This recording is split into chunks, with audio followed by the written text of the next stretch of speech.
Profit before tax and, कल जो question किया था वो था net profit before tax and extra ordinary items को कैलकुलेट करना था। और लास्ट क्वेश्चन कौन सा था वही मैं आपको बता देता हूँ, ये वाला था क्वेश्चन। ये ऐसा कुछ क्वेश्चन था, उसमें हमें बोला गया था कि कैलकुलेट करिए net profit before tax and extra ordinary item, ये दिखा होगा आपको ये। बोले हाँ सर। और इसकी कैलकुलेशन अपन ने कहा की थी, वो यहाँ की थी, profit as per balance sheet, और ये 60,000, और इस टाइप से हमने कैलकुलेशन इसकी कर दी थी। बोले हाँ सर की तो थी। तो ये जो क्वेश्चन हमने किए थे बेटा, ये वाले जो क्वेश्चन किया था, अगर ये आपको समझ में आ गया है तो मेरे को नहीं लगता कि अब आपको आगे कोई समस्या आएगी। अब हम पूरा कैश फ्लो क्वेश्चन कराने वाले, मतलब पूरा स्टेटमेंट बनाने वाले, ना कि केवल net profit before tax and extra ordinary item, ऐसा कुछ भी नहीं है। अब हम जो आपको क्वेश्चन करवाने वाले हैं वो ये वाला है। देखो, अगर अब आपको स्क्रीन पे दिखा होगा तो मैं आपको वापस दिखाने की कोशिश करता हूं।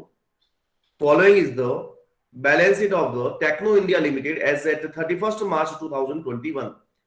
ये इलिस्ट्रेशन नंबर आपका 50 है बेटा। आप चाहे तो वापस से देख सकते हैं, इसके आगे इलिस्ट्रेशन कर सकते हैं आप अपने हिसाब से। ये मैं आपको करवा रहा हूं, और घर पे एक बड़ा क्वेश्चन मैं आपको दे दूंगा, वो करना है। और अगर वो नहीं होता है बेटा तो मैं आपको नेक्स्ट क्लास, जब भी मंडे को अपन मिलेंगे तो क्लास में उसी का सॉल्यूशन करवा देंगे। बाकी कैश फ्लो स्टेटमेंट हम खत्म कर चुके हैं बेटा। कैश फ्लो स्टेटमेंट अब कुछ भी नहीं बचा है, एक भी कॉन्सेप्ट नहीं बचा है। उसके हम प्रैक्टिस क्वेश्चन आपको भेजते रहेंगे, वो आपको करने हैं। जो समस्या आती है वो बताना है, ताकि उसका क्लास में सॉल्यूशन हो। देखिए 15 जनवरी तक एक बहुत बड़ा चैप्टर हो गया, जो कि एक बड़ा टास्क था। आपको मैं रियली बता रहा हूं कि किसी भी स्कूल के अंदर मेरे को नहीं लगता है कि ऑनलाइन के अंदर कैश फ्लो स्टेटमेंट पढ़ाते होंगे। वो ये वेट कर रहे होंगे कि कब ऑफलाइन क्लास शुरू हो, और तब हम क्या पढ़ा देंगे, कैश फ्लो स्टेटमेंट पढ़ा देंगे। उससे पहले हम क्या करते हैं, इजी इजी टॉपिक पढ़ा देते हैं। Easy easy in the sense, एक आपको पता हो तो एक चैप्टर हम कंप्लीट भी कर चुके हैं, common size and comparative income statement. अरे हम क्लास में खत्म कर चुके थे, 2 दिन हमने उसकी क्लास चलाई थी। कॉमन साइज, वो वाला चैप्टर पढ़ाते हैं लोग ऑनलाइन के अंदर। फिर कोई बचा होगा, अगर कोई आया होगा तो सीधा पार्टनरशिप पे आ गया होगा, जहां पर आपने छोड़ा था एडमिशन के आगे, रिटायरमेंट और डेथ, उसको पढ़ाता होगा ऑनलाइन। लेकिन कैश फ्लो स्टेटमेंट को ऑनलाइन क्लास के अंदर उसको भी पता है कि मैं कैसे पढ़ा पाऊंगा। हम ये कैसे, शुरुआत तो हमने स्कूल से ही कर दी थी, लेकिन बचा हुआ चीज हम यहाँ पर स्किप नहीं करेंगे बेटा। इसकी प्रैक्टिस भले ही आप 2 दिन 3 दिन और करिए। कल संडे है, परसों मंडे है, फिर ट्यूसडे। आपकी जितनी दिन इच्छा है कि 2-3 दिन सर हमें बड़े बड़े क्वेश्चन करवा दीजिए सर, मैं आपको बताता हूं, जितने बड़े क्वेश्चन करेंगे, जितना फुल लेंथ का क्वेश्चन करेंगे, उतने ज्यादा कॉन्सेप्ट अच्छे होंगे। छोटे क्वेश्चन से कॉन्सेप्ट क्लियर नहीं होते बेटा, कॉन्सेप्ट समझ में नहीं आते हैं। छोटे क्वेश्चन से एमसीक्यू सही हो जाते हैं। और अगर बड़ा क्वेश्चन करोगे ना आप, तो मैं आपको लिख के दे देता हूं कि एमसीक्यू भी सही है। तो बड़े क्वेश्चन के लिए सर हमें घर पे क्या करना चाहिए, मैं आपको बताता हूं। अपनी बुक के अंदर सबसे पहले अनसॉल्व क्वेश्चन खोलिए, और अनसॉल्व क्वेश्चन के अंदर सबसे पीछे वाला क्वेश्चन खोलिए, लास्ट वाला। पीछे जैसे मान लीजिए, मेरे को नहीं पता कि कौन सा क्वेश्चन लास्ट नंबर पे, जैसे मान लीजिए 60 क्वेश्चन है, तो सबसे पहले 60 वाला अटेंड करिए। एक क्वेश्चन आपको लगेगा शायद 1 घंटे में होगा या 1.5 घंटे में होगा, और उसमें भी आंसर आए, मतलब उसका पूरा एक्चुअल जो नेट इंक्रीज और नेट डिक्रीज का जो डिफरेंस है वो आपके सही आए कि नहीं आए, कोई गारंटी नहीं है। तो सर क्या करना पड़ेगा, तो उसको हम वापस से सीखेंगे कि आपके कहां मिस्टेक हुई है। उसके बाद में आप 60 के बाद में आप 59 पे आएंगे, वो भी क्वेश्चन आप अटेंड करेंगे। हो सकता है उसमें भी मिस्टेक आ रही हो, लेकिन एक बात मैं आपको श्योरिटी के साथ कह देता हूं कि जितनी बार आप बड़े क्वेश्चन की प्रैक्टिस करोगे, अगर आपने अपने हाथ से 10 क्वेश्चन या 12 क्वेश्चन बड़े कर दिए, अगर आपको कैश फ्लो स्टेटमेंट के अंदर कोई छोटा बड़ा कोई क्वेश्चन गलत नहीं हो सकता है। तो 10 क्वेश्चन या 12 क्वेश्चन अगर मैं आपको बोलूं कि आपको करने हैं, तो आपको खुद को भी समझ में आना चाहिए कि 10 से 12 क्वेश्चन करने के लिए मेरे को कितने टाइम बैठना पड़ेगा। आप खुद भी समझदार है। एक बार मैंने जो क्वेश्चन लिया ना, उसको मैं स्टार्ट करता हूं, छोटा सा क्वेश्चन है, उसके बाद में एक और छोटा क्वेश्चन है, लेकिन आपको कैश फ्लो करने का तरीका पता चल जाएगा। पूरा क्वेश्चन अभी तक हमने किया ही कहां है, जो किया है क्या, अभी तक हमने छोटे छोटे टॉपिक पढ़े, छोटे छोटे पार्ट में क्वेश्चन किए। इन्वेस्टिंग को अलग से समझा, फाइनेंसिंग को अलग से समझा, ऑपरेटिंग को अलग से समझा। ऑपरेटिंग के अंदर जो पार्ट दे रखे हैं, जो सबसे पहले net profit before tax and extra ordinary item, उसको अलग से समझा है। कंबाइंड क्वेश्चन नहीं किया है, एक छोटा ही क्वेश्चन लिया है मैंने ये सोचा कि ताकि बच्चों को समझ में आ जाए इसका कॉन्सेप्ट। अगर मैं पहले ही क्वेश्चन बड़ा लूंगा ना तो आपके लिए थोड़ी समस्या आ जाएगी। ये क्वेश्चन करने के बाद में अगर बड़ा करोगे तो कोई समस्या नहीं आएगी, ये मेरी गारंटी है। तो इसके लिए आज अगर शाम को टाइम मिलता तो भी वही करना है, प्रैक्टिस क्वेश्चन। मैं आपको क्वेश्चन नंबर ही बता दूंगा, लास्ट क्वेश्चन करना है कुल मिला के, लास्ट से पीछे से चलना आपको प्रैक्टिस क्वेश्चन के लिए। अरे आवाज मेरी आ रही है सभी को, जो बोला वो सुन लिया क्या आप लोगों ने? क्वेश्चन हमारी क्लास लिए, इतने दिन पढ़ाई की है, तो इसका क्या बेनिफिट होना चाहिए कि सर इसका प्रैक्टिकल में ही मार्क्स नहीं जाना चाहिए, और हमारा जो बोर्ड एग्जाम में जैसा भी क्वेश्चन आता है 6 मार्क्स का है 8 मार्क्स का है, हमारे क्वेश्चन गलत नहीं होने चाहिए कैश फ्लो स्टेटमेंट के। बोले ठीक है सर। चलिए सर, अब आता है बेटा, हमें प्रिपेयर करना होता है बेटा कैश फ्लो स्टेटमेंट। बोला हाँ सर। यहां पर कहां लिखा हुआ है सर? ये देखो, आप सबसे नीचे पढ़ेंगे आप तो लिखा हुआ है प्रीपेयर कैश फ्लो स्टेटमेंट। ये सबसे नीचे आपको दे रखा है प्रीपेयर कैश फ्लो स्टेटमेंट। बोले सर यहाँ पर आपको कैश फ्लो स्टेटमेंट प्रिपेयर करना है, और मैंने बोला था जनरली आपको बैलेंस शीट दी हुई मिलेगी। बोला हाँ सर मिली तो है। तो अब आप खुद भी समझदार है बेटा कि अगर हमें कैश फ्लो स्टेटमेंट प्रिपेयर करना है तो क्या मैं नेक्स्ट स्लाइड पे आके मैं आपको कैश फ्लो स्टेटमेंट पे लेके जाता हूं। इसका फॉर्मेट बनाओ एक बार छोटा सा, जैसा आप भी अपनी कॉपी में बना रहे होंगे। मेरे को ये लगता है कि जैसा मैं यहां पर बना रहा हूं वैसा का वैसा आप भी बना रहे होंगे। जैसे सबसे ऊपर मैंने हेडिंग डाली बेटा cash flow statement of Techno limited वगैरह, वो जो आप लिखना चाहे वो लिख सकते हैं। आप स्केल का यूज करेंगे, रफ में कर रहे हैं तो कोई दिक्कत नहीं है, फेयर में कर रहे हैं तो स्केल का यूज होना ही चाहिए। सर कलर चेंज करो सर। कलर चेंज करूं? नहीं दिख रहा है बेटा? चलिए येलो कलर लेते हैं, इससे शायद आपको दिख जाएगा। ये ठीक है क्या? Yes sir. हाँ, स्केल की तो मेरे पास नहीं है, मैंने सीधा फटाफट से बनाने के लिए सीधा लाइनें खींची है। पहला कॉलम होता है बेटा वो होता है पर्टिकुलर। पहला कॉलम कौन सा होता है बेटा? पर्टिकुलर। दूसरा कॉलम भी कौन सा होता है? रुपीज का या फिर अमाउंट का। थर्ड कॉलम भी कौन सा होता है? रुपीज का। मतलब सर रुपीज के दो कॉलम होते हैं। हाँ बेटा, देखो ये मैं आपको, ऐसा नहीं है कि मैं आपको इस स्लाइड पे पूरा क्वेश्चन करवा पाऊंगा, पूरा तो नहीं करवा पाऊंगा, लेकिन ये आपको सबको पता होगा कि सर आगे जरूरत पड़ेगी तो आगे और बनाएंगे। हाँ बेटा बिल्कुल, आगे और जरूरत पड़ी तो हम आगे और बढ़ाएंगे, ये फिक्स है, क्योंकि इसके ऊपर अपन ऑपरेटिंग ले लेंगे। शुरू करते हैं बेटा, आप बताइए मेरे को कि कैश फ्लो स्टेटमेंट जब हम शुरू करते थे तो हर बच्चे को पता होना चाहिए कि सबसे पहले यहां पर अपन क्या लिखते हैं। मैंने बोला था सबसे पहले आप लिखिए रोमन में 1। क्या लिखिए बेटा? रोमन के अंदर 1 लिखना है, उसके अंदर लिखना है कैश फ्लो। कैश फ्लो आप सुनते रहना, और अगर आपके पास कॉपी है तो लिखते भी रहना। कैश फ्लो फ्रॉम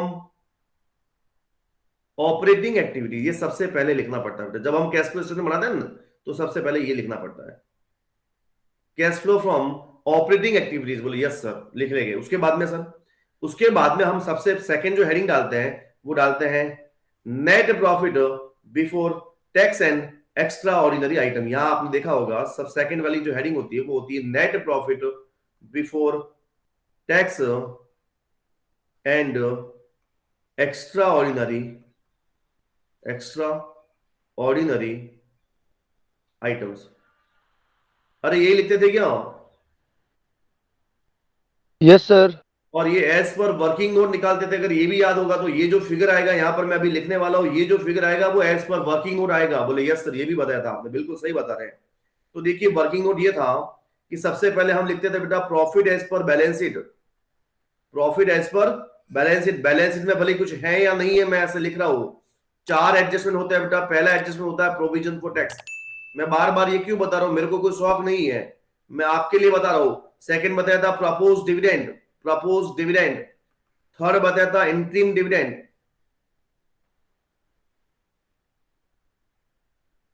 थर्ड बताया था इंट्रीम डिविडेंड। और फोर्थ बताया था ट्रांसफर टू रिजर्व। यही बताया था क्या बेटा? प्रोविजन फॉर टैक्स में आपको मैंने बताया कि आप लेजर प्रिपेयर करिए। जो प्रीवियस ईयर का होगा वो तो पे होगा, और करंट ईयर का होगा वो मेड होगा। और हमें करंट ईयर का लेना पड़ेगा मेड वाला, वो अपन लेजर बना के देख लेंगे। प्रपोज डिविडेंड में सिस्टम पता है क्या होता है बेटा? अरे प्रपोज डिविडेंड का सिस्टम पता है क्या? प्रीवियस ईयर का कंसीडर करना हमेशा। इंट्रीम डिविडेंड का क्या सिस्टम होता है? तो एडिशनल इंफॉर्मेशन में हो तो लेना है, नहीं है तो छोड़ना है। और ट्रांसफर टू रिजर्व कहां मिलेगा आपको? रिजर्व एंड सरप्लस में मिलेगा। कोई दिक्कत है क्या यहां तक? बोले नहीं है सर। No sir. तो आप बताइए बेटा कि सबसे पहले मैं आपको बैलेंस शीट में लेके चलूं और वहां से मेरे को एक एक चीज देख देख के बताना कि सर हमें क्या दे रखा है। सबसे पहली चीज चाहिए बेटा ये वाली profit as per balance sheet. आप खुद ही दिमाग लगाइए कि पूरी बैलेंस शीट चेक करनी चाहिए या सीधा रिजर्व एंड सरप्लस में जाना चाहिए। सर सीधा रिजर्व एंड सरप्लस में जाना चाहिए, ये वाली लाइन। ये रिजर्व एंड सरप्लस है, लेकिन रिजर्व एंड सरप्लस के आगे कुछ बना हुआ नोट्स अकाउंट नंबर 1 हाथ से बना हुआ है। अगर ऐसा बना हुआ होता है तो नोट्स अकाउंट नंबर 1 में भी आना है, और नोट्स अकाउंट नंबर 1 मैं यहां पर ला रहा हूं। ये वाला notes account number 1 reserve and surplus and reserve and surplus में सीधा दे रखा है balance of statement of profit and loss. Beginning में था 1 लाख और उसके बाद में एंडिंग में जो है वो है 230। कोई दिक्कत है क्या? बिगिनिंग में तो है 1 लाख और एंडिंग में है 230। क्या profit as per balance sheet आप मेरे को बता सकते हैं क्या कितना आएगा? सर 1,30,000 पॉजिटिव बैलेंस आएगा कि नहीं आएगा बेटा? Yes sir. सेकेंड चीज हमें चाहिए प्रोविजन फॉर टैक्स, और प्रोविजन फॉर टैक्स के लिए मैंने बताया था करंट लायबिलिटीज में जाना है और करंट लायबिलिटीज के अंदर जाके देखना है कि क्या कोई शॉर्ट टर्म प्रोविजन है क्या। कौन सा प्रोविजन? Short term provision. ऐसा कोई लिखा हुआ आता है? नहीं लिख रहा होगा, मैं बोल रहा हूं वो सुनना। शॉर्ट टर्म प्रोविजन जो है अगर हो तो काम का है और शॉर्ट टर्म प्रोविजन नहीं हो तो कोई काम का नहीं है। लेकिन शॉर्ट टर्म प्रोविजन यहाँ पर कुछ है ही नहीं है, तो इसका मतलब हमें कोई चिंता करने की जरूरत नहीं है। शॉर्ट टर्म प्रोविजन अगर हो, शॉर्ट टर्म प्रोविजन तो हमारे काम का, अदरवाइज नहीं। तो ये शॉर्ट टर्म प्रोविजन नहीं है, इसका मतलब प्रोविजन फॉर टैक्स का पॉइंट नहीं है। दूसरा बताया था प्रपोज डिविडेंड। क्या प्रपोज डिविडेंड का कोई पॉइंट है क्या? ना तो एडिशनल इंफॉर्मेशन में है और ना ही कहीं पर भी बैलेंस शीट के अंदर है। प्रपोज डिविडेंड भी नहीं है। Sir interim dividend, sir interim dividend तो आपने बोला था एडिशनल इंफॉर्मेशन में, और यहाँ पर तो एडिशनल इंफॉर्मेशन में कुछ भी नहीं है, सीधा लिखा हुआ प्रिपेयर कैश फ्लो स्टेटमेंट। तो इंटरिम डिविडेंड भी नहीं है और ट्रांसफर टू रिजर्व अगर होता तो रिजर्व एंड सरप्लस के अंदर ही हो जाता। लेकिन क्या कुछ है क्या बताइए? No sir. मतलब ये चारों ही पॉइंट नहीं है बेटा। तो हमने क्या किया? सबसे पहले profit as per balance sheet ले लिया और profit as per balance sheet लेके मैंने कहा लिखा होगा, profit as per balance sheet लेके यहां लिख लिया होगा और वो लिखा होगा आप लोगों ने जैसा बताया है मेरे को, वो लिखा होगा 1,30,000। कैसे आया 130? तो इन दोनों का डिफरेंस 1 लाख एंड 230 का डिफरेंस वो आया होगा 1,30,000। बोले यस सर, यहां तक तो समझ में आया। ये भी पॉइंट कुछ भी नहीं है, ये भी पॉइंट कुछ भी नहीं है, ये भी पॉइंट कुछ भी नहीं है। कुछ भी नहीं होने की वजह से बताइए क्या 130 का 130 नीचे आ जाएगा क्या? बोले हाँ सर आ जाएगा। उसी को हम क्या बोलते हैं? तो net profit before tax and extra ordinary item बोलते हैं कि नहीं बोलते? हाँ sir, net profit before tax and extra ordinary item इसी को बोलते हैं। ठीक है, तो ये सीधा हम लिखेंगे 1,30,000। तो सर 1,30,000 अभी आप यहां पर लिखेंगे? बिल्कुल, ये 1,30,000 थोड़ा सा हो सकता है देखिए आपको कम, लेकिन मैं बोल पूरा रहा हूं 1,30,000 मेरा क्या चीज निकल के आई है? Net profit before tax and extra ordinary item निकल के आया है। उसके बाद में अगर आपको याद हो बेटा तो अपन लिखते थे एडजस्टमेंट फॉर, अरे याद होना चाहिए सारी चीजें, क्या लिखते थे? एडजस्टमेंट फॉर नॉन कैश या नॉन ऑपरेटिंग, नॉन कैश और नॉन ऑपरेटिंग भी बोल सकते हैं, नॉन कैश और non operating, adjustment for non cash and non operating expenses. अरे हाँ सर, ये तो लिखते थे। लेकिन इस क्वेश्चन के अंदर अपन आपको बात बताता हूं मैं, एक चीज तो आती है बेटा डेप्रिसिएशन, एक आता है profit on sale of fixed assets, एक आता है loss on sale of fixed assets. लेकिन आप खुद ही देख लेना, कोई डेप्रिसिएशन वाला कोई पॉइंट दिखे तो मेरे को बताना। देखो जैसे ये फिक्स्ड एसेट्स है, हाँ ये मैं इसकी वापस हाईलाइट ले लेता हूं। ये है हमारी नॉन करंट एसेट्स। बोले हाँ सर, इसके अंदर दे रखी है प्रॉपर्टी प्लांट एंड इक्विपमेंट सारा दे रखा है, फिक्स एसेट्स, और वो भी टेंजिबल है, और लैंड भी दे रखा है। टेंजिबल एसेट्स में क्या दे रखा है बेटा? लैंड भी दे रखा है। अब देखो यहां पर कितनी थी बिगिनिंग में? 5 लाख, नीचे कितनी है? 660। अब अगर आपको मैं बोलूं कि इसका लेजर बना दीजिए तो आप लेजर कैसे बनाएंगे? देखो आप, मैं यहीं पे बता रहा हूं, समझाने की चीजें जो है वो यहीं पे समझा देता हूं। जैसे मान लीजिए ये आपने बनाया लेजर फिक्स एसेट्स का, टू बैलेंस बीडी कितना लिखेंगे बोलो? ओपनिंग बैलेंस लिखेंगे ये वाला? Yes sir. अरे ओपनिंग बैलेंस से 5 लाख लिखेंगे क्या? Yes sir 5 lakh. फिर बाय बैलेंस सीडी में कितना जाएगा बेटा? तो सर 6,60,000। 6,60,000 जाएगा। 6,60,000, वेरी गुड बेटा। और मैंने बोला था बेटा कि अगर नीचे कोई इंफॉर्मेशन है तो पढ़नी है, लेकिन मैं आपको बार बार बता चुका हूं कि इसके नीचे कोई इंफॉर्मेशन नहीं है, तो इसका मतलब दोनों की टोटल मैच करनी है। इधर तो आ रही है 660, लेकिन इधर कितना आ रहा है? केवल 5 लाख ही आ रहा है। तो मतलब इधर लिखना पड़ता है बेटा to bank balance in figure purchase, balance in figure purchase, और वो कितने से आया होगा बेटा? 160 थे। बताइए इस फिक्स एसेट्स के अंदर, ये फिक्स एसेट्स का लेजर है, बताइए इसके अंदर कोई प्रॉफिट हुआ है सेल पे? क्या कोई लॉस हुआ है? क्या कोई डेप्रिसिएशन लगा है? No, बताइए कुछ हुआ है sir. क्या? No sir. ऐसे इंफॉर्मेशन होगी तो हम लेजर पूरा बनाएंगे बेटा, ऐसा कुछ है ही नहीं तो हम क्या करें? बोले नहीं नहीं सर, नहीं है, बिल्कुल नहीं है, बिल्कुल सही बोला आपने। मतलब इस एसेट्स के लेजर के अंदर बनाने का भी कोई फायदा नहीं है। मतलब ना तो कोई इंफॉर्मेशन है, सीधा हमें पता चल रहा है कि बिगिनिंग में कितनी थी? सर बिगिनिंग में थी 5 लाख, बिगिनिंग में कितनी थी? 5 लाख, और एंडिंग में कितनी है? तो 660। तो इसका मतलब ये परचेज हुई है, और परचेज का पार्ट तो कहां होता है बेटा? इन्वेस्टिंग का होता है। यहां पर हमें कोई लेना देना नहीं है। मतलब मैं ऊपर वाली तीनों चीजें बता चुका हूं। पहली चीज बोलिए क्या बता चुका हूं?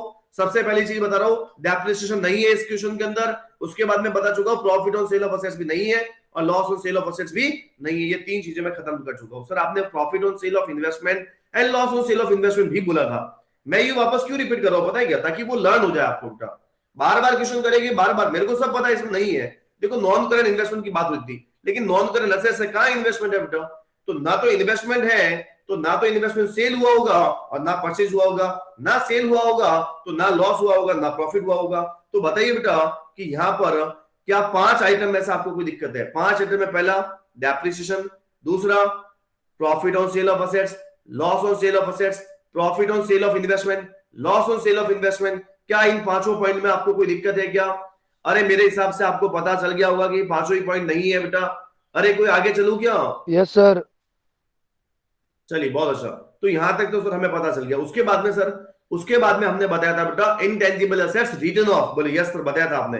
देखिए बेटा अगर यहां पर आप देखेंगे तो असेट्स तो दे रखी है, असेट्स के अंदर नॉन करंट असेट्स भी है और वो भी केवल टेंजिबल है, इनटेंजिबल असेट्स है ही नहीं है। अगर इनटेंजिबल असेट्स है ही नहीं है तो फिर कहां से रिटर्न ऑफ होगी या कहां से इनटेंजिबल असेट्स परचेज होगी? बोले नहीं होगी सर, मतलब 6 वाले पॉइंट में भी कोई समस्या नहीं है। बोले हाँ सर। सर आगे कुछ बताया था ना आपने? आगे बताया था बेटा, वो भी बता रहा हूं। Provision for bad debts increase भी हो सकता है, provision for bad debts decrease भी हो सकता है। मैंने बताया था प्रोविजन फॉर बैड डेब्ट्स अगर इंक्रीज होता है तो मतलब प्रॉफिट डेबिट होता है, हमें प्लस में लिखना होता है, और अगर प्रोविजन फॉर बैड डेब्ट्स अगर डिक्रीज होता है तो प्रॉफिट क्रेडिट होता है, हमें माइनस में लिखना होता है। लेकिन आप बता दीजिए पूरी बैलेंस शीट के अंदर कि कहीं शॉर्ट टर्म प्रोविजन है क्या? अरे शॉर्ट टर्म प्रोविजन नहीं है सर। अरे मतलब इसका मतलब ये दो आगे वाले और पॉइंट 6 + 2 8 पॉइंट में से कुछ भी नहीं है। बोले यस सर। सर उसके बाद में आपने क्या बताया था? इसके बाद में इंपॉर्टेंट चीज बताई थी, मैंने बताया था इंटरेस्ट पेड। बोले yes sir. Sir interest paid कब होता है? अरे मैंने बताया था इंटरेस्ट पेड तब होगा जब आपके पास कोई बोरोइंग होगी। मैं चेक करता हूं मेरे पास क्या क्या बोरोइंग है, देखता हूं। ये है हमारी बेटा, आप बताइए सीधा शेयर होल्डर फंड है बेटा और करंट लायबिलिटीज है, उसके अंदर ट्रेड पेबल है। बताइए कोई नॉन करंट लायबिलिटीज, कोई डिबेंचर, कोई बैंक लोन कुछ है क्या? सर नहीं है। और अगर डिबेंचर और बैंक लोन नहीं होगा तो बताइए कि आपको इंटरेस्ट पे करना पड़ेगा क्या? बोलिए। No, No, sir. sir. अरे मैं जो बोल रहा हूँ वो पूरा सुनना, घर पे भी जाके जब आप क्वेश्चन करो तो ये सब पॉइंट दिमाग में लाने हैं कि पहला पॉइंट ये, इसमें कुछ है नहीं है, दूसरा ये, तीसरा ये, सारी चीज दिमाग में लानी है। बोले यस सर। तो ये नहीं है सर। उसके बाद में इंटरेस्ट पेड के बाद में इंटरेस्ट रिसीव ऑन इन्वेस्टमेंट। लेकिन आप सोचिए कि जब इन्वेस्टमेंट ही नहीं है तो कहां से इंटरेस्ट रिसीव होगा? इन्वेस्टमेंट होता तो इंटरेस्ट रिसीव होता। बोले हाँ सर नहीं है, ये भी नहीं है। उसके बाद में मैंने बताया था बेटा discount on issue of debenture और premium on redemption of debenture. बताया था कि नहीं बताया था? बोले बताया था sir. Discount on issue of debenture तब होता जब डिबेंचर होता, और यहां पर मान लीजिए शेयर इश्यू तो हुए बेटा 20 से 25 लाख, लेकिन ऐसा कुछ लिखा हुआ भी नहीं है कि डिस्काउंट पे, जनरली शेयर डिस्काउंट पे इश्यू होते ही नहीं है, ये ध्यान रखना। तो सर आपके कहने का मतलब है कि हमने सारे पॉइंट को डिस्कस किया है, लेकिन adjustment for non cash item के अंदर एक भी पॉइंट नहीं आया है, एक भी पॉइंट नहीं आया है। तो sir adjustment for non cash item में ऐसे एक भी पॉइंट नहीं आएगा तो चलेगा क्या? अरे चलेगा क्या, दौड़ेगा, हमें क्या लेना देना है? सीधा का सीधा भरिए टोटल, ये आ गया 1,30,000। तो 130 को क्या बोलेंगे? बोलिए सर। इसको हम बोलते थे ऑपरेटिंग प्रॉफिट। इसको मैं दूसरे कलर से लिख लेता हूं, operating profit before working capital change. आपको याद होगा तो? अरे याद है क्या बेटा? Operating profit before working capital change. बोले हाँ सर याद है। तो यहां हम लिखने वाले हैं operating profit before working capital change. अब आपको पता भी होना चाहिए इतना भी कि सर ये operating profit before working capital जो चेंज आया है वो 1,30,000 आया है। मतलब ये वर्किंग कैपिटल से पॉइंट से पहले पहले का प्रॉफिट आया ऑपरेटिंग प्रॉफिट। उसका मतलब अभी तक वर्किंग कैपिटल के ट्रीटमेंट होने बाकी है। बोला हाँ सर। तो वर्किंग कैपिटल के सर ट्रीटमेंट कैसे करना है हमें? अरे मैंने आपको बताया था जब भी वर्किंग कैपिटल के ट्रीटमेंट करने हो तो आपको वर्किंग कैपिटल का फॉर्मूला आना चाहिए, current assets minus current liabilities. यहाँ पर सारी करंट एसेट्स के ट्रीटमेंट हो गए और करंट लायबिलिटीज के हो गए। बोले हाँ सर बिल्कुल सही है। तो हमें करंट एसेट्स और करंट लायबिलिटीज कहां से मिलेगी वो भी आपको पता है, बैलेंस शीट के अंदर जाना है बेटा। अब बैलेंस शीट के अंदर जाते हैं। करंट एसेट्स के अंदर एक तो क्या है बेटा? इन्वेंट्री है, दूसरा क्या है? ट्रेड रिसीवेबल है, और तीसरा क्या है? कैश एंड कैश इक्विवेलेंट है। आपको अगर थोड़ा सा भी कॉन्फिडेंस अगर अपने ऊपर हो तो क्या सबसे पहले हम आंसर लिख ले क्या? अरे सबसे पहले हम आंसर लिख ले क्या बेटा? आप लोगों को कॉन्फिडेंस हो तो कि भाई मेरे को इतनी जगह की रिक्वायरमेंट होगी। देखिए जैसे मान लीजिए यहां पर मैं अगर ऑपरेटिंग एक्टिविटी कर दूंगा तो इसके आगे वाली स्लाइड पे इन्वेस्टिंग एक्टिविटी कर लूंगा, और इससे आगे वाली स्लाइड पे मैं क्या करूंगा? Financing activity. मान लीजिए ऐसा। और हमारा आंसर कैसा आता है पता है क्या आपको? मैंने आपको बताया था बेटा कि आंसर के अंदर आप लिखेंगे कैश एंड कलर थोड़ा सा चेंज कर देता हूं, बच्चों को दिखता नहीं होगा। Cash and cash equivalent at the beginning of the year. बोले हाँ सर, ये लिखते थे। फिर लिखते थे अपन कैश एंड कैश इक्विवेलेंट। अरे याद तो है क्या बेटा, ये सबसे पहले हम आंसर में लिखते थे eight the ending of the year. अरे याद आ रहा है क्या कुछ?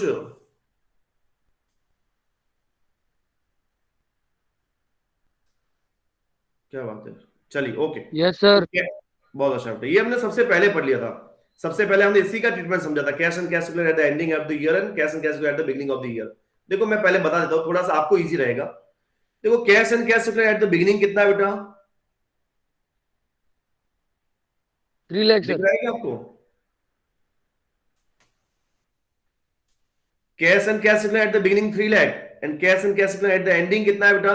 470। अब देखिए मैं यहां पर लिख के आता हूं, cash and cash equivalent at the beginning तो है 3 lakh and cash and cash equivalent at the ending है वो 470। Cash and cash equivalent at the beginning तो कितना है बेटा? 3 लाख, ये लिखा 3 लाख, और एंडिंग में कितना है तो 4 लाख एंड 70,000। अब मैंने बताया था आंसर कितना आएगा आपके, वो आंसर लिख रहा हूं दूसरे कलर से। बोले अच्छा सर, अरे मैंने बताया था बेटा कि 3 लाख से अगर 470 हो रहा है तो उसका कुछ रीजन तो होगा कि नहीं होगा? अरे कैश इंक्रीज हुआ कि नहीं हुआ बोलिए? 3 लाख से 470 हुआ, कितने का इंक्रीज हुआ बोलो? तो 1,70,000। यही हमारा आंसर है बेटा। इसके लिए हम लाइन लिखेंगे, net increase in Cash and Cash cash and- equivalent. Cash and cash equivalent during the year. Cash and cash equivalent during the year, ये हमारा आंसर है बेटा, ये हमें निकालना है। फिर मैंने बताया था ये कैसे आएगा, तो भी मैंने बताया था ये कैसे आएगा, या तो जो इंक्रीज हुआ होगा ऑपरेटिंग एक्टिविटी से इंक्रीज हुआ होगा, या इन्वेस्टिंग एक्टिविटी से इंक्रीज हुआ होगा, कहीं ना कहीं से तो हुआ होगा। तो हमें क्या करना होता है बेटा, ये जो यहाँ पर कॉलम आएगा उससे हम निकालेंगे, या तो ऑपरेटिंग से आएगा। आंसर कितना आएगा ये पता चला क्या? आंसर 170 आना चाहिए बेटा। नेट इंक्रीज जो होना चाहिए वो कितने से होना चाहिए? बोले 170 से। सर करवाइए क्वेश्चन, आगे आएगा कि नहीं आएगा पता चल जाएगा। Sir operating profit before working capital change पे हम पहुंच चुके हैं, तो बेटा ऑपरेटिंग प्रॉफिट अगर बिफोर वर्किंग कैपिटल पे अगर अपन पहुंच चुके हैं तो आगे सोचिए कि आगे हमें क्या करना। देखिए आगे हमें करना होता है बेटा करंट एसेट्स का ट्रीटमेंट और करंट लायबिलिटीज का ट्रीटमेंट, लेकिन उसमें भी मैंने एक चीज बता रखी है कि करंट एसेट्स के अंदर किसको छोड़ना है। तो करंट एसेट्स के अंदर आपको एक तो कैश एंड कैश इक्विवेलेंट को छोड़ना है। अरे छोड़ना है कि नहीं छोड़ना है बेटा? मैं इस current cash and cash equivalent को नहीं लूंगा क्योंकि मैं इसको ऑलरेडी कैश फ्लो स्टेटमेंट के अंदर एंड में आंसर के रूप में इसको ले चुका हूं। तो अब किसकी बारी है बोलो? एक तो इन्वेंट्री की और एक ट्रेड रिसीवेबल की। दो अफेयर्स है बेटा, एक तो इन्वेंट्री है और एक ट्रेड रिसीवेबल है। बोले हाँ सर है। इन्वेंट्री की बात करते हैं, इन्वेंट्री बिगिनिंग में कितनी है? 8 लाख, और एंडिंग में कितनी है सर? 9 लाख। बताइए इंक्रीज हुई कि डिक्रीज हुई? इंक्रीज। इंक्रीज हुई तो मैं यहां पर लाइन लिखूंगा, इंक्रीज इन इन्वेंट्री। बोले हाँ सर बताया था आपने, इंक्रीज इन इन्वेंट्री।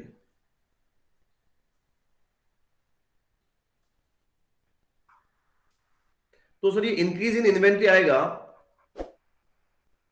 तो वो कितना आएगा सर? आपने बता दिया मेरे को, इंक्रीज इन इन्वेंट्री कितना आएगा बेटा?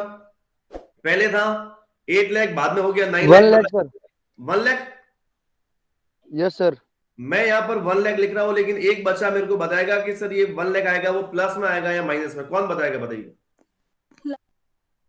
प्लस में या माइनस में? माइनस। मीत ने बताया माइनस में, मीत ने माइनस बताया, मुकेश ने माइनस बताया। Minus is the correct answer, plus is the wrong answer.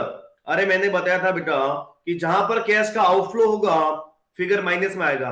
मैंने आपको एक एग्जांपल भी दिया था, बहुत अच्छा बेटा, माइनस में आएगा। देखिए आप इसका रीजन सुनिए।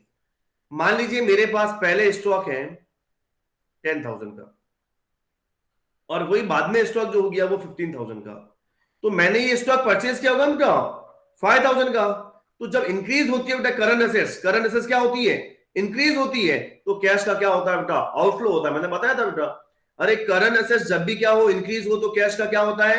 आउटफ्लो होता है तो इसका मतलब ये फिगर जो आना चाहिए क्या माइनस में आना चाहिए कि नहीं आना चाहिए? बोले बिल्कुल आना चाहिए सर। अरे मैं माइनस में लिख रहा हूं, किसी के दिल में दर्द हो तो बता देना।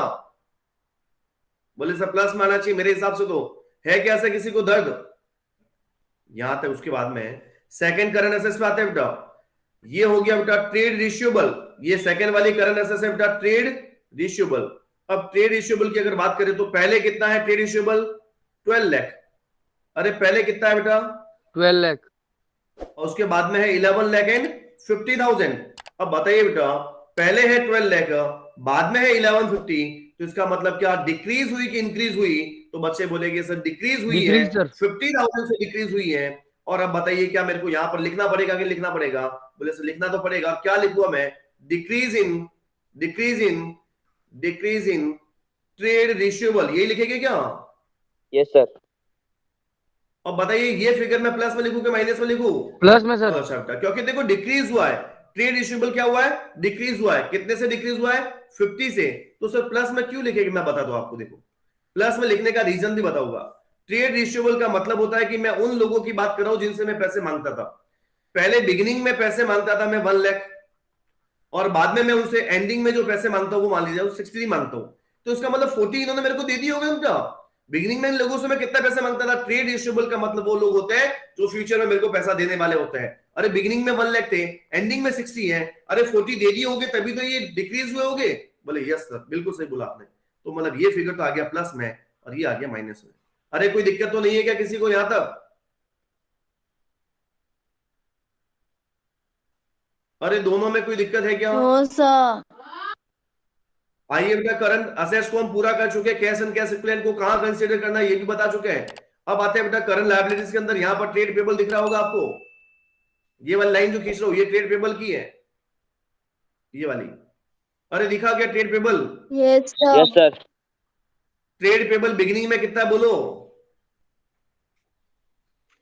12 लाख। बेटा 7 लाख है। बिगिनिंग में कितना है बेटा? 7 लाख। और एंडिंग में कितना है? तो 450। अरे ट्रेड पेबल जो है बेटा बिगिनिंग में तो है 7 लाख और एंडिंग में है जो 450 है। बताइए डिक्रीज हुआ कि इंक्रीज हुआ? इंक्रीज। अरे पहले तो है बेटा 7 लाख, बाद में हो गया 450, डिक्रीज हुआ कि नहीं? Trade payable, decrease in trade payable, और फिगर आएगा कुछ 2,50,000। तो बच्चा बता सकता है प्लस में आएगा कि माइनस में आएगा? 250 कैसा है वही बता रहा हूं मैं आपको। पहले था 7 लाख, उसके बाद में हो गया 450, तो मतलब कितने से कम हुआ होगा? 2,50,000 से कम हुआ होगा। कौन सा बच्चा बताएगा कि फिगर प्लस में आएगा कि माइनस में माइनस आएगा? में। बता सकते हैं? अरे सभी बच्चों को पता चल रहा है क्या बेटा? माइनस में क्यों आएगा उसका रीजन पता चला क्या?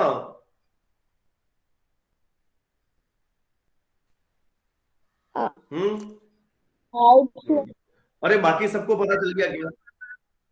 चलिए, माइनस इसलिए होगा क्योंकि ट्रेड पेबल, ये देखो करंट लायबिलिटीज है। ट्रेड पेबल क्या है बेटा? करंट लायबिलिटीज है, और करंट लायबिलिटीज मेरी कम हुई है, डिक्रीज हुई है। इसका मतलब मैंने इसको पे किया होगा, और जब पे किया होगा तो मेरे पास से कैश का क्या हुआ होगा? सर आउटफ्लो हुआ होगा। अरे यहां तक तो सर हमें कोई दिक्कत नहीं, आप बिल्कुल निश्चिंत होकर आगे चलिए। चलिए सर आगे चलते हैं। अब बताइए बेटा कि क्या करंट एसेट्स और करंट लायबिलिटी दोनों खत्म होगी? बोले बिल्कुल खत्म होगी सर। तो अब हमें क्या करना है सर? अरे करो इसकी टोटलें। 1 लाख प्लस का है बेटा, सॉरी 1 लाख माइनस का है, और 250 भी माइनस का है। बताइए दोनों मिला के कितने माइनस के? माइनस माइनस के प्लस करिए, मतलब 1 लाख भी माइनस का और 250 माइनस के, मतलब टोटल मिला के कितने माइनस के हुए? 350। 350। और 350 में प्लस का कितना है बेटा?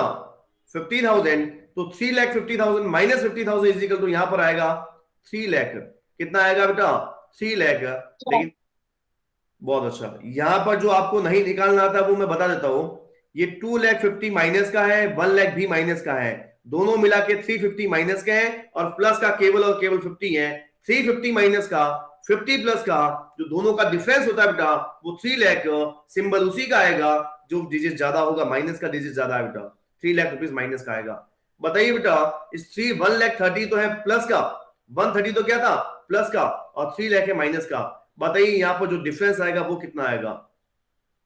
पता चल रहा है क्या बेटा? ये 170, और 170 प्लस का आएगा कि माइनस का? तो ये भी माइनस का आएगा। अरे आएगा कि नहीं आएगा बेटा?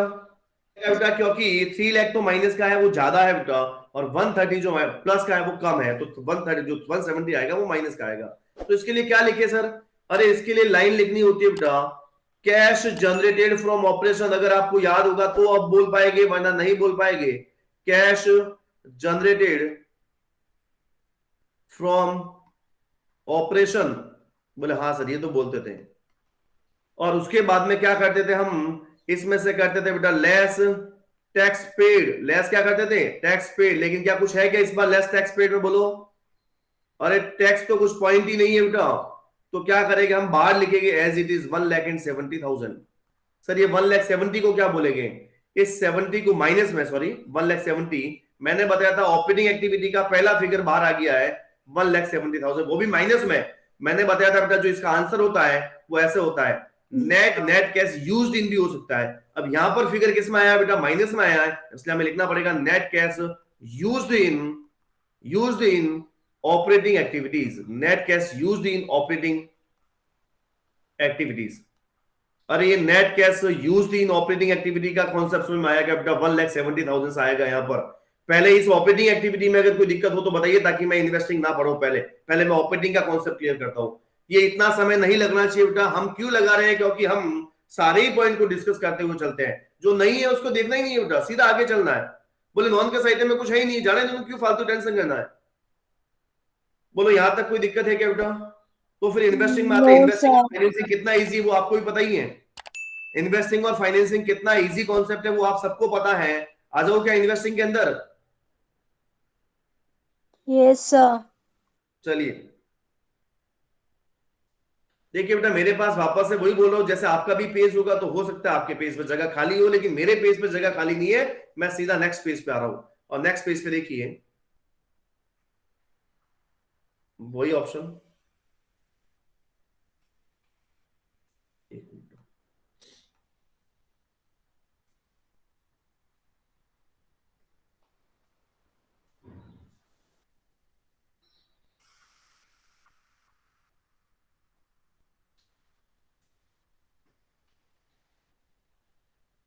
और यहां पर लिखना है बेटा रोमन में 2, और रोमन में 2 लिख के लिखना है बेटा कैश फ्लो फ्रॉम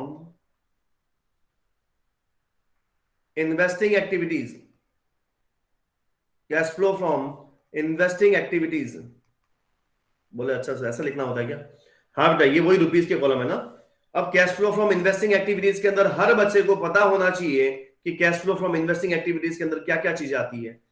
अरे सब बच्चों को पता है क्या cash flow from investing activity में क्या क्या आती है? जो एक तो फिक्स असेट से रिलेटेड पॉइंट आते हैं बेटा, और एक नॉन करंट इन्वेस्टमेंट से रिलेटेड आते हैं।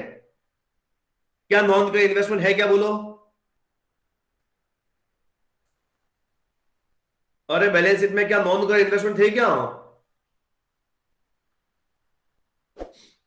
बेटा नॉन करंट इन्वेस्टमेंट है क्या? No, बोलिए। sir. तो इसका मतलब नहीं है, इसका मतलब क्या होगा? इसका मतलब नॉन करंट इन्वेस्टमेंट का तो कोई पॉइंट आना ही नहीं है। तो फिर क्या आएगा सर? अरे ये नॉन करंट असेट्स के अंदर जो फिक्स असेट्स है उसके पॉइंट ले लेते हैं। पहले कितनी थी असेट्स? बोलो 5 लाख, बाद में कितनी हो गई है? 6,60,000। क्या हुआ होगा बताइए? अरे परचेज हुआ है क्या फिक्स असेट्स? Yes, sir. अरे बोलते पहले जो था बेटा वो कम था, बाद में ज्यादा हो गया। पहले था 5 लाख, बाद में हो गया 660। तो क्या बोलेंगे हम बोलेंगे sir purchase of plant and machinery जो भी है ना। और बताइए प्लांट एंड मशीनरी कितना है? पहले कितना था? 5 लाख, बाद में कितना हो गया? 6,60,000। कितने से परचेज किया होगा आपने? बोलिए 1,60,000 प्लस में या माइनस में? Minus. माइनस में क्यों आया? इसका भी रीजन आपको पता होना चाहिए। वेरी गुड बेटा। माइनस में इसलिए आया है क्योंकि हमारे पास से कैश का आउटफ्लो हो रहा है, और जब कैश का आउटफ्लो होता है तो हम फिगर माइनस में लिखते हैं। उसके बाद में देखिए purchase of plant and machinery के बाद में sale of plant and machinery कुछ भी नहीं है। क्या नॉन करंट इन्वेस्टमेंट कुछ है क्या? देखो मैंने कितनी चीजें बताई थी। सबसे पहले परचेज ऑफ फिक्स असेट्स हो गया sir, sale of fix assets नहीं है sir, purchase of non current investment नहीं है, non current investment, sale of non current investment नहीं है सर। उसके बाद में परचेज ऑफ इनटेंजिबल असेट्स, इस क्वेश्चन में नहीं है इनटेंजिबल असेट्स भी। 5वां पॉइंट बोला मैंने। 6 पॉइंट इन्वेस्टमेंट करते हैं उसके ऊपर क्या रिसीव हो सकता है, इंटरेस्ट रिसीव हो सकता है, और क्या रिसीव हो सकता है, डिविडेंड रिसीव हो सकता है, और क्या रिसीव हो सकता है, तो रेंट रिसीव हो सकता है। ये 3 चीजें मैंने एक्स्ट्रा बताई थी। अब आप खुद बोलिए बेटा कि क्या इन्वेस्टमेंट है क्या? इन्वेस्टमेंट नहीं है तो ना तो इंटरेस्ट रिसीव होगा, ना डिविडेंड रिसीव होगा, और ना ही रेंट रिसीव होगा। बोलो कोई दिक्कत है क्या? No sir. तो क्या मतलब हुआ इसका? इसका मतलब ये हुआ है कि इस cash flow from investing activities के अंदर, इस क्वेश्चन के अंदर एक ही पॉइंट है बेटा, और यही फिगर बाहर जाएगा, माइनस का 1,60,000। अरे माइनस का कैसा आएगा बेटा? 1,60,000। ये जो माइनस का 160 आपने जो लिखा है, ये माइनस का 160, उसके लिए भी वही लाइन लिखनी है, नेट कैश यूज्ड इन, लेकिन वहां पर हमने लिखा था ऑपरेटिंग एक्टिविटीज, यहां पर हम लिखने वाले हैं इन्वेस्टिंग एक्टिविटीज। क्या लिखेंगे बोलिए? Net cash used in investing activities, net cash used in investing activities, net cash used in investing activities. वहां पर लिखा था बेटा net cash used in operating activities, ये वाला point, net cash used in operating activity. वो कितना आया बेटा? 170। और ये कितना आया है? तो ये आया बेटा 1,60,000 net cash used in investing activities. Sir आगे क्या लिखना है? आगे वही बेटा रोमन में 3, रोमन के अंदर क्या लिख लीजिए 3, और रोमन में 3 लिखने के बाद सर इसमें बाद में लिखना, आपको हेडिंग डालनी है cash flow from financing activity. Financing activities, financing activities. अब बहुत सिंपल है बेटा, फाइनेंसिंग एक्टिविटी में क्या होता है मैंने बताया था बेटा, या तो शेयर इश्यू हो गए या शेयर रिडेम्पशन होगा। शेयर इश्यू होते हैं तो पैसा आता है प्लस में, और शेयर रिडेम्पशन होते हैं तो माइनस में। या तो डिबेंचर इश्यू हो गए या फिर डिबेंचर का क्या होगा, रिडेम्पशन होगा। या तो बैंक से लोन लेंगे या फिर बैंक के लोन का रीपेमेंट होगा। अगर करंट लायबिलिटीज के अंदर बैंक ओवरड्राफ्ट होता है तो उसको भी यहाँ पर फाइनेंसिंग के अंदर कंसीडर करना होता है। फिर हमने ये जो लोन वगैरह लिए उसके ऊपर क्या क्या देना पड़ सकता है, उसके एडिशनल पॉइंट, पहला इंटरेस्ट पेड, बोले yes sir, second propose dividend paid, yes sir, और लास्ट था इंटीम डिविडेंड पेड। और ये फाइनेंसिंग एक्टिविटी पूरी होती है। लेकिन पहले मैं देखता हूं कि मैंने फाइनेंस को लिया है कि पहले लिया ही नहीं, पहले ये चेक कर देता हूं। बोले हाँ सर कर दीजिए आप। देखो फाइनेंसिंग एक्टिविटीज की अगर बात करें बेटा तो जरूर है शेयर कैपिटल है। देखो शेयर कैपिटल पहले कितनी थी? पहले थी 20 लाख। पहले कितनी थी? बोले 20 लाख, ये वाली। और बाद में कितनी हो गई है? बाद में हो गई 25 लाख। अरे जरूर आपने शेयर इश्यू किए होंगे कि नहीं किए होंगे? बोलो पहले थे 20, बाद में 25 लाख से बताइए 5 लाख के शेयर इश्यू किए कि नहीं किए? बोले शेयर तो इश्यू किए सर। तो सर शेयर इश्यू किए तो इसमें लिखना है बेटा, और इसमें लिखना है इश्यू ऑफ शेयर कैपिटल। क्या लिखेगा आप? इश्यू ऑफ शेयर कैपिटल, यहां लिखता हूं इश्यू ऑफ शेयर कैपिटल, ये मैंने यहां पर लिख लिया इश्यू ऑफ शेयर कैपिटल। और बताइए इश्यू ऑफ शेयर कैपिटल कितना लिखूं? बोलो 5 लाख। 5 लाख। हर बच्चे को पता चलना चाहिए सर 5 लाख कैसा आया। पहले 20 लाख था बेटा, उसके बाद में 25 लाख हुआ। पहले 20 था, बाद में 25, पहले 20 फिर 25, इसका मतलब 5 लाख के इंक्रीज हुए। और 5 लाख प्लस में आएगा कि माइनस में? बोलिए प्लस में। प्लस में आएगा।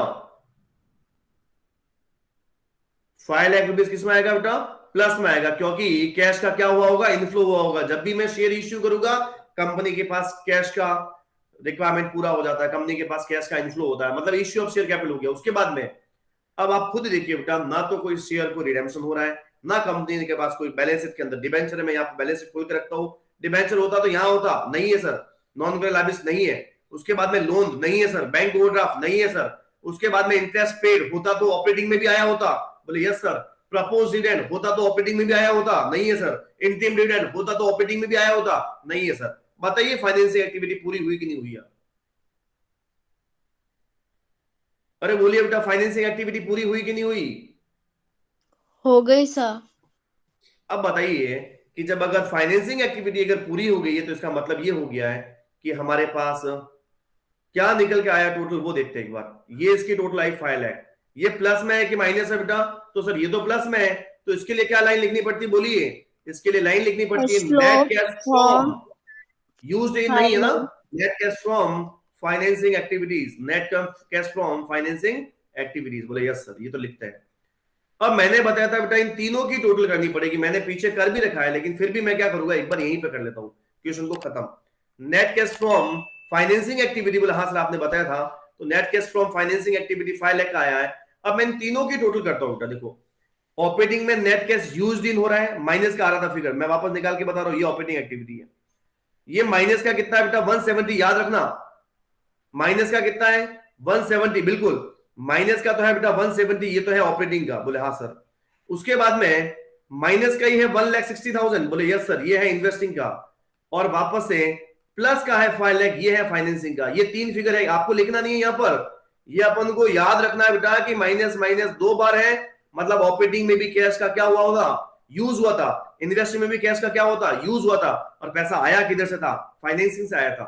अब बताइए बेटा 170 प्लस 160, 170 प्लस 160 कितना होता है बेटा 3,30,000, एंड 3,30,000 जो आएगा वो किस में आएगा,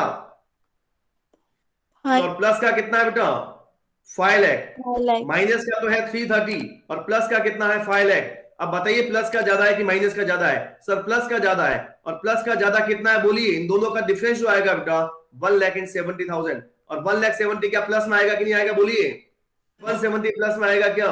हर बच्चे को पता चलना चाहिए, मेरा आंसर देखो 170 आ गया, मैंने यहाँ पर लिख भी लिया था कि मेरा आंसर कितना आएगा 170 आएगा। और आपको आगे क्या करना है सर, इसी के आगे कंटिन्यू करना है क्या, हाँ इसी के आगे कंटिन्यू करना, और क्या लिखना वो भी देख लो। ये जो आया है वो net increase in cash and cash equivalent during the year कितना, इसको हटा रहा हूं मैं वापस, ये सब लिखे हुए मैंने किसको किसको ऐड किया है, 170 माइनस का था, 160 भी माइनस का था, इन दोनों को प्लस किया, और 5 लाख था वो प्लस का था, उससे मेरे पास फिगर जो निकल के आया बेटा वो आया 1,70,000। बोले यस सर। इसके लिए क्या लाइन लिखनी है सर, इसके लिए लिखनी है बेटा net increase in cash and cash equivalent, cash and cash equivalent during the year. बोले हाँ सर, ये तो आपने बताया था। तो net increase in cash and cash equivalent during the year वो आया 170, इसमें ऐड करना होता है बेटा cash and cash equivalent, cash and cash equivalent at the beginning of the year, at the beginning of the year. Beginning में cash and cash equivalent कितना था वो भी मैंने बता दिया था आपको, ये देखिए यहां पर, ये है cash and cash equivalent, beginning में तो है 3 लाख, बिगिनिंग में तो कितना है बेटा 3 लाख, ये वाला net cash sorry cash and cash equivalent at the beginning, ये तो है 3 लाख, और कैश एंड कैश में एट द एंडिंग कितना है 470, ये वाली बात कर रहा हूं मैं, ये cash and cash equivalent beginning में कितना है बेटा 3 लाख, और एंडिंग में ऑटोमेटिक कितना आ जाएगा 470। देखिए ये यहां पर आपने जैसे ही लिखा add cash and cash equivalent at the beginning of the year, वो लिखा मैंने 3 लाख, कितना लिखा बेटा 3 लाख, तो 1 lakh plus 3 lakh is equal to 1,70,000 plus 3 lakh is equal to 470, और इसके लिए हम क्या लाइन लिखेंगे cash and cash equivalent, cash and cash equivalent at the ending of the year, at the ending of the year. अरे सर ये इतना बड़ा था लेकिन इतना छोटा कैसे हो गया, अरे बेटा मैंने जो फॉर्मेट बनाया था, मैंने आपको बोला था कि हर इक्वेशन में जब आप करोगे तो ऐसा जरूरी नहीं है कि सारे पॉइंट मिलेंगे आपको, उनमें से ही कुछ पॉइंट मिलेंगे। ये आपको समझ में आया, पहले तो ये बता दीजिए, उसके बाद में दूसरी बात करेंगे। ये कैसे आया, 3 लाख पहले था और ऑटोमेटिक 170 का इंक्रीज हुआ, 170 3 लाख में ऐड हुआ, ऑटोमेटिक कितना आ गया 470। किसी को कोई दिक्कत हो तो पहले बता दीजिए इस क्वेश्चन के अंदर, किसी भी बच्चे को कोई समस्या हो तो बताइए।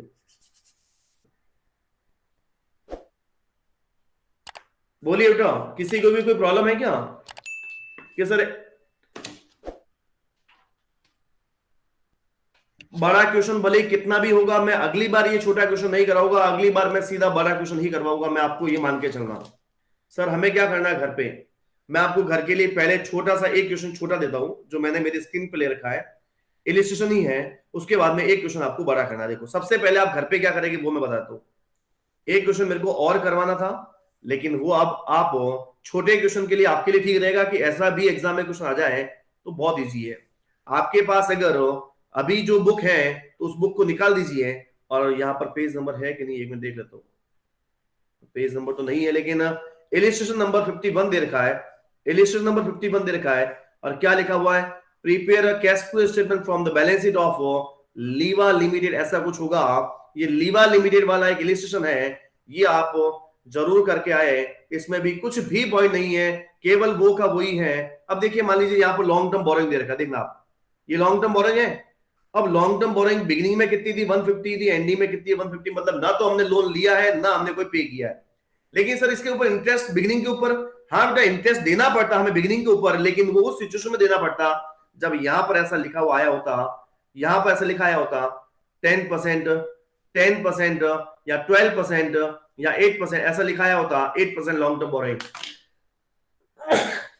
अरे 8% जब लॉन्ग टर्म बोरोइंग लिखा हुआ आया होता तो मैं क्या मानता कि हमें इंटरेस्ट देना पड़ता है इस बिगिनिंग के ऊपर, लेकिन वो कितना देना पड़ता है 8%। जब रेट ही नहीं है तो बेटा इसका बोरोइंग का कोई इंटरेस्ट का दिमाग में नहीं लेना है, जहां पर रेट दे रखी होगी वहीं पर लेना है, बाकी नहीं लेना है बेटा दिमाग में। बोला ठीक है सर। अब एक क्वेश्चन तो आपको ये मैंने बताया बेटा, इलिस्ट्रेशन नंबर 51 है, जो मेरी तो दिल से इच्छा है कि आज ही आप कर देना, जब भी फ्री हो, 2 बजे, 3 बजे, 4 बजे, 5 बजे, 6 बजे उठते हो, रात में 10 बजे, जब भी हो, मेरे को नहीं पता आप कितने बजे फ्री होते हो, उस समय एक क्वेश्चन तो आप अपनी बुक में से इलिस्ट्रेशन नंबर 51 करना पहले तो। उससे आपकी थोड़ी सी क्या हो जाएगी, और प्रैक्टिस हो जाएगी। एक कैश फ्लो अपन ने अभी क्लास में कर दिया है, एक आप घर पे कर देंगे, अच्छी सी प्रैक्टिस हो जाएगी। फिर क्या करना सर, फिर मैंने वही बताया था, मेरे पास बुक भी है, मैं बुक खोलता हूँ एक बार और बुक में बताता हूँ बेटा कि सबसे लास्ट क्वेश्चन कौन सा है मेरी बुक के अंदर कैश फ्लो स्टेटमेंट, और आपको घर पे कौन सा करना है, बताओगे बेटा? मेरे को नहीं पता कि लास्ट क्वेश्चन कौन सा था, लेकिन मैं आपको जो क्वेश्चन देने वाला हूं वो सबसे अच्छा क्वेश्चन देने वाला हूं। अरे आपके पास बुक है क्या बेटा? Yes sir. तो आपके पास एक बैलेंस शीट है क्या? सबसे 57 वाला क्वेश्चन है कि from the following balance sheet of and information of Sun limited, SUN Sun limited. मेरे को लगता है न्यू बुक है मेरे पास, तो ऐसा नहीं हो कि आपके पास ये सन लिमिटेड वाला क्वेश्चन ही ना हो, इसलिए मैं आपको पूछ रहा हूं, वरना फिर दूसरा देता हूं उससे ऊपर वाला। अरे ये बहुत बार मैंने देखे हैं बेटा कि पहले इन बुक्स में ये क्वेश्चन नहीं थे, अभी ये जो बुक्स है उनमें आया है क्वेश्चन। तो आप बताइए, ये जो आपके पास सबके पास जो बुक्स हैं सभी को बताना है, मेरे पास स्क्रीन खुली हुई है, चैट बॉक्स में भी बता सकता है। From the following balance sheet and the information of Sun limited prepare a cash flow statement. और आपको अगर पता चल रहा होगा, हो सकता है बैलेंस शीट में नाम चेंज हो, तो इसके पीछे 8 पॉइंट दे रखे हैं बेटा, 8 पॉइंट्स। पीछे कितने पॉइंट दे रखे हैं बेटा? 8 पॉइंट्स दे रखे हैं। अरे मिला क्या किसी को? बोलो नहीं यार, नहीं मिला हो तो दूसरा बोल दो फिर। हेतल को मिला है सर, आप फोटो सेंड कर देना। आपके पास नहीं है तो पंकज आप मेरे को आपकी लास्ट, कोई बात नहीं, एक खाली ये बता दीजिए कि आपके बुक में लास्ट क्वेश्चन कौन सा है? समता वाला है क्या? तो Yes, हमारे sir. समता इससे जस्ट ऊपर वाला है, तो समता वाला कर दीजिए, 56 वाला कर दीजिए बेटा। अरे सभी बच्चों के लिए बोल रहा हूं बेटा, अगर ये 57 करना होगा तो मैं आपको बाद में बता दूंगा, फोटो वोटो सेंड कर देंगे और मैं आपको भेज दूंगा, जिसके पास होगा वो कर लेगा, नहीं होगा वो फोटो से कर लेगा। लेकिन अभी आपका होमवर्क क्या वो मैं लिख रहा हूं, होमवर्क के लिए आप थोड़ा ध्यान रखना बेटा, ऐसा नहीं है कि ये कोई बर्डन है, ये आपकी प्रैक्टिस के लिए, और अगर आपने प्रैक्टिस नहीं की बेटा तो समस्या आएगी। देखो होमवर्क है आपका, वो सबसे पहले तो आपका होमवर्क रहेगा कि ये क्वेश्चन, होमवर्क के अंदर एक तो इलिस्ट्रेशन करना, आपको इलिस्ट्रेशन कौन सा करना है वो मैं बता देता हूं। ये था हमारा लीवा लिमिटेड, कौन सा था बेटा? लीवा लिमिटेड। और लीवा लिमिटेड वाला जो है वो अभी मैंने आपको बताया था, और लिस्ट नंबर कौन सा था वो भी आप देख लेना।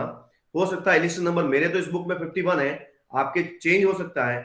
लीवा लिमिटेड 56 ही था ना शायद, 51, सॉरी। इलिस्ट्रेशन नंबर कितना है बेटा? 51। तो ये इलिस्ट्रेशन नंबर 51 एक तो करना है, और जो क्वेश्चन करना है वो करना है, एक बड़ा क्वेश्चन है बेटा। अगर ये क्वेश्चन किसी का सही हो गया तो ये मान के चलो कि उसको कैश फ्लो स्टेटमेंट पूरा आ गया है, और वो करना है आपको समता लिमिटेड। समता लिमिटेड, मेरी बुक में जो समता लिमिटेड वाला क्वेश्चन दिख रहा है वो दिख रहा है 56। क्वेश्चन नंबर कौन सा है बेटा? क्वेश्चन नंबर 56 है। और क्वेश्चन नंबर जो 56 है उसमें बैलेंस शीट की टोटल भी बता देता हूं। 2020 की तो आ रही है 10,80,000, एंड 2021 की जो आ रही है वो आ रही है 15,30,000। ये वाला क्वेश्चन आपको जरूर करना है। चलिए खत्म करें क्लास आज। तो